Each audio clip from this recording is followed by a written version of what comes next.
안녕하세요. 생각의 차이학원에서 한영고 영어를 담당하고 있는 윤대영 강사입니다. 반갑습니다. 지금 요 시기면 이미 고등학교 지원이 끝난 상태죠. 자, 아직 배정이 완료된 건 아니지만 저는 오늘 한영고등학교를 1순위로 지망한 학생 여러분들 그리고 학부모님들께 한영고 영어 시험이 어떤 특징을 보이는지 크게 세 가지를 말씀드리고자 이 자리에 서게 되었습니다. 지금 주변에서 그런 얘기를 들어보셨을 거예요. 뭐 한영고는 영어 시험 문제가 어렵다. 그리고 뭐 등급 컷이 굉장히 높아서 1등급 맞으려면 실수가 없어야 된다. 그리고 한영고를 지원하는 기본적인 친구들이 영어를 잘한다. 네, 맞습니다. 맞는데 그게 여러분에게 불안감으로 작용하지는 않았으면 합니다. 그 불안감을 조금이나마 줄여드리고자 또 그리고 그 1등급의 주인공이 여러분이 되었으면 하는 마음에 오늘 이 자리를 마련하게 되었는데요. 과연 한영고 영어 시험은 어떤 특징이 있는지 크게 세 가지를 보여드릴 건데, 자, 이렇게 시험 범위, 그리고 문제 유형은 어떻게 나오는지, 그리고 문제 유형에 따른 난이도는 어떻게 배치가 되어 있는지, 그리고 한영고 영어 시험은 어떤 특징을 보이시는지 간략하게 말씀을 드릴 텐데 3번까지가 가장 중요한 내용입니다. 바로 한번 시작해 보겠습니다. 일단 출제 비율을 먼저 보실게요. 한영고는 교과서와 모의고사가 크게 두 축이라고 보시면 되는데 시험 문제는 총 30문제고 객관식이 24문제, 서술형이 6문제입니다. 서술형이 조금 적다라고 느껴질 수도 있는데 서술형 문제의 난이도와 그리고 서술하는 문제가 조금 많기 때문에 실제로 시간은 조금 많이 걸린다고 보시면 될 것 같고 6문제에 30점이죠. 배점이 상당히 큽니다. 그래서 서술형 대비, 영작도 마찬가지고 어법도 마찬가지고 대비가 조금 잘 되어 있어야 실제로 서술형 문제 많이 맞춰서 등급에 지장이 없을 거로 생각이 됩니다. 자, 출제 비율을 보실게요. 모의고사가 압도적으로 많죠. 30문제 중에 21문제를 모의고사 시험 범위에서 출제합니다. 다만 모의고사 시험 범위는 2022년 기준으로 말씀드릴게요. 2021년 3월, 2020년 3월, 작년과 재작년 당해 월 모의고사 2회분을 시험 범위로 책정하고 있으며 교과서 같은 경우에는 YBM 영어 교과서를 쓰는데 크게 2개 챕터를 시험 범위로 선정하고 있습니다. 자, 근데 여기서 꼭 아셔야 되는 게 모의고사의 시험 범위에 비해서 교과서가 상대적으로 적어 보이는 거지 실제로 교과서 문제는 전체의 30%가 출제되고 있습니다. 적은 문제 수는 아니라고 보시면 되는데 그래서 시험 대비에 들어가시면 교과서 공부 소홀히 하시면 안 됩니다. 방심만 안 하시면 돼요. 왜냐면 대부분 모의고사 시험 범위에 치중을 하거든요. 자, 여기가 문제 출제 비율이었고요. 이제 가장 중요한 거 시작해 보겠습니다. 출제 유형별 난이도인데요.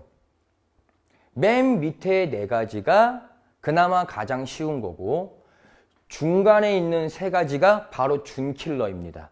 한영고 시험의 특징은 쉬운 문제와 중간 문제, 그러니까 쉬운 난이도, 하 난이도와 중 난이도가 없습니다. 쉽거나 바로 어려워지거나 엄청 어려워지거나 요겁니다. 맨 밑에 거를 보실까요? 순서 삽입, 그리고 내용 일치, 그리고 글의 흐름과 무관한 문장을 고르시오. 그리고 주제, 제목, 밑줄 친 바의 의미로 적절한 곳을 고르시오. 그리고 당연히 서술형 영작 시험 문제. 제가 지금 요 표를 보시면 아마 이런 생각이 드시는 분도 계실 것 같은데 저는 이렇게 표현하고 싶어요. 서술형은 내신에서 무조건 출제가 되잖아요. 객관식만 보여드리겠습니다. 서술형을 제외했을 때 지금 객관식에 출제되는 문제 유형은 특별한 게 없지 않나요? 딱 봐도. 정확하게 모의고사와 수능 문제 출제 유형과 똑같습니다. 그래서 어떤 뭐 되게 특이한 문제가 나오거나 되게 뭐 신박한 문제 유형, 좀 이상한 문제 유형이 있는 건 아니에요. 다만 밑에 4가지 같은 경우는 난이도가 쉽습니다.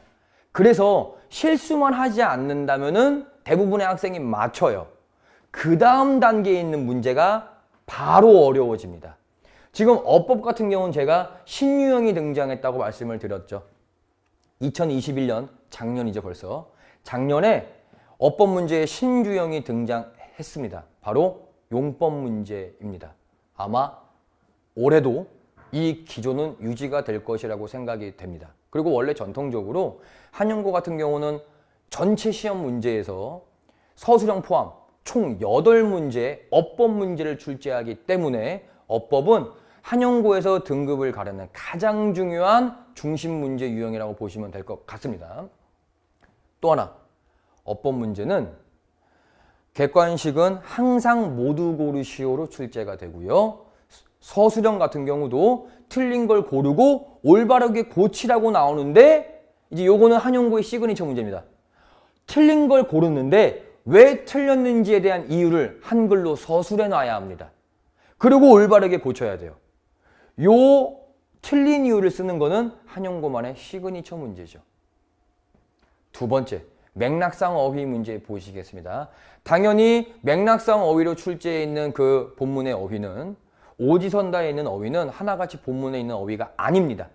그리고 그 바꿔놓은 어휘는 사전적 동의어, 반의어, 그리고 맥락상 동의어, 반의어, 더 나아가 기본적으로 어휘 수준 자체가 조금 높습니다.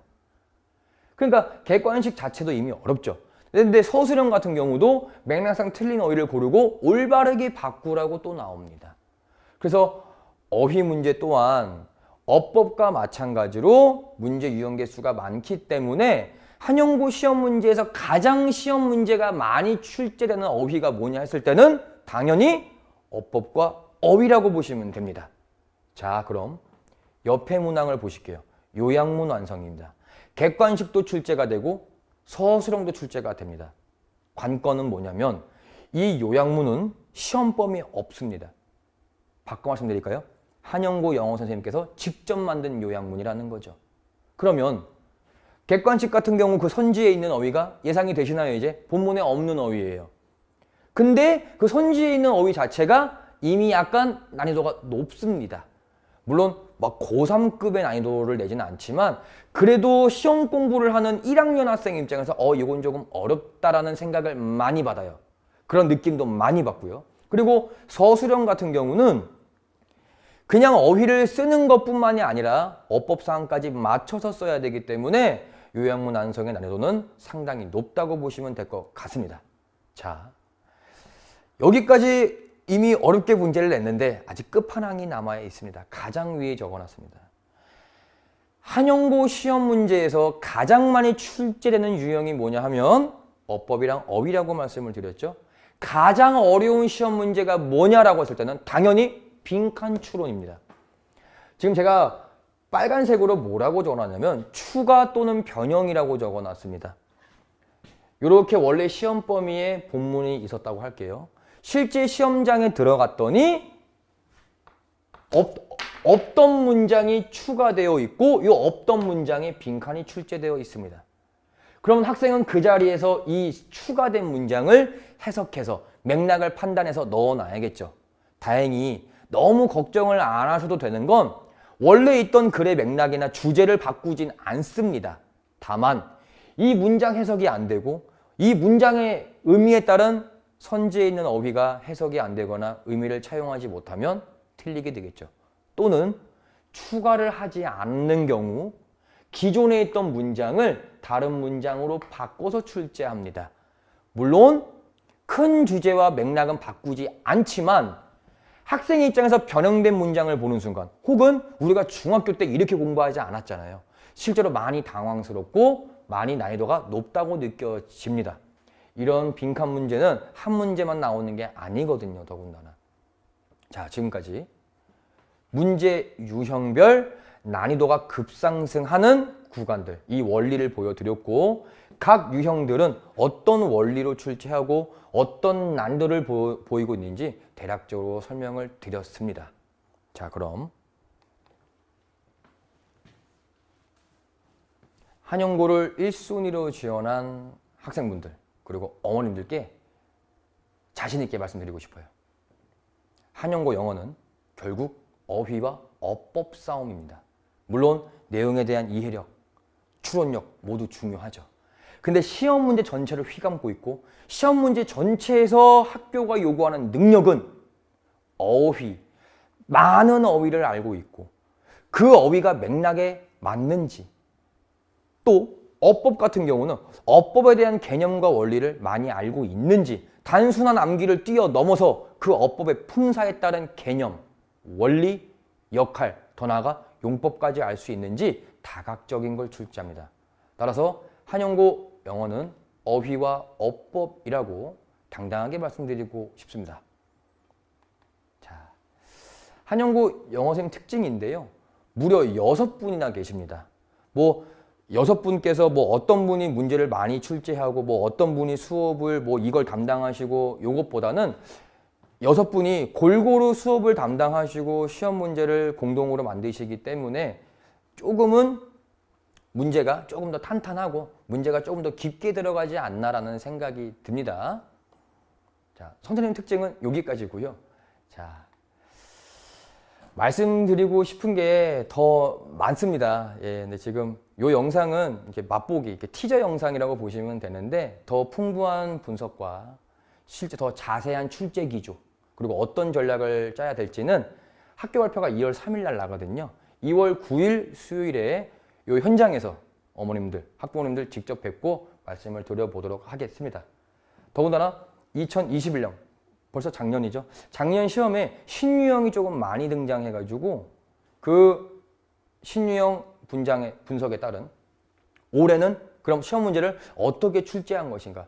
왜냐하면 신유형을 보면은 출제 성향을 느낄 수 있거든요. 그래서 올해 같은 경우는 조심스럽게 어떻게 출제가 될 것 같으니 공부를 어떻게 해야 되겠다. 예, 전략까지 한번 세워보도록 하겠습니다.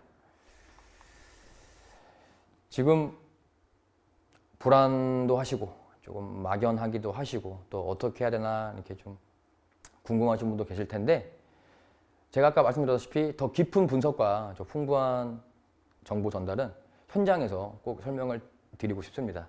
자, 많은 분들 오셔서 함께 했으면 좋겠고요. 그 지금 가지고 있는 막연함과 불안감을 시험에 갔을 때 약간의 기대감과 내가 이렇게 공부하면은 1등급 맞을 수 있겠구나. 예, 그 막연한 긴장감을 설레는 긴장감으로 바뀌어드리는 데 있어서 제가 일조하고 싶습니다. 저는 그럼 현장 설명회 때 뵙겠습니다. 감사합니다.